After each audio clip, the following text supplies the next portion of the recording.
నమస్తే అండి, నా పేరు Mohan Babu, assistant city planner, Vijayawada municipal corporation. Building penalisation scheme అనేది గవర్నమెంట్ ఆఫ్ ఆంధ్రప్రదేశ్ వారు అనాథరైజ్డ్ కన్స్ట్రక్షన్స్ ని ఒక ప్లానింగ్ ఫోల్డ్ లో తీసుకొచ్చే సదుద్దేశంతో గవర్నమెంట్ ఆఫ్ ఆంధ్రప్రదేశ్ వారు తీసుకొచ్చారండి. అనధికార నిర్మాణం ఇట్ మే బి ప్లాన్ లేకుండా కట్టి ఉండొచ్చు, at the same time approved plan తీసుకొని దానికి డీవియేషన్ కట్టి ఉండొచ్చు. ఇవి ఎలిజిబిలిటీ ఎప్పటి నుంచి వస్తుందంటే 31/8/2025 లోపు కన్స్ట్రక్షన్ కంప్లీట్ అయిన బిల్డింగ్స్ కి ఈ స్కీమ్ వర్తిస్తుందండి. అంటే complete in the sense slabs వేసి ఉండాలి, రూఫ్ అనేది వేసి ఉన్న వాటికి ఇది అప్లికబుల్ అవుతుందండి. దీనికి అప్లై చేయాలంటే ఫస్ట్ www.bps.ap.gov.in అనే వెబ్సైట్లోకి వెళ్ళి మున్సిపల్ కార్పొరేషన్ వారి యొక్క లైసెన్స్ తీసుకున్న ఇంజనీర్ ద్వారానే అప్లై చేయించుకోవాలండి. 4 నెలల లోపు మాత్రమే అవకాశం ఇచ్చారు ప్రస్తుతానికి.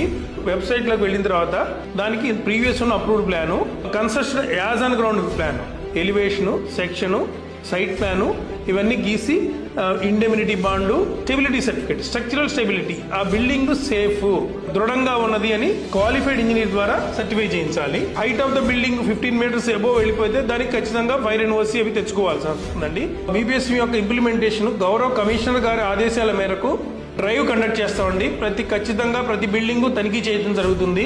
గవర్నమెంట్ యొక్క ముఖ్య ఉద్దేశం ఏంటంటే every structure construction will be in the planning fold లో ఉండటం కోసం అని ప్రవేశపెట్టారండి. స్కీము మంచి అవకాశం, నగర ప్రజలు ఖచ్చితంగా వినియోగించుకోవాలి.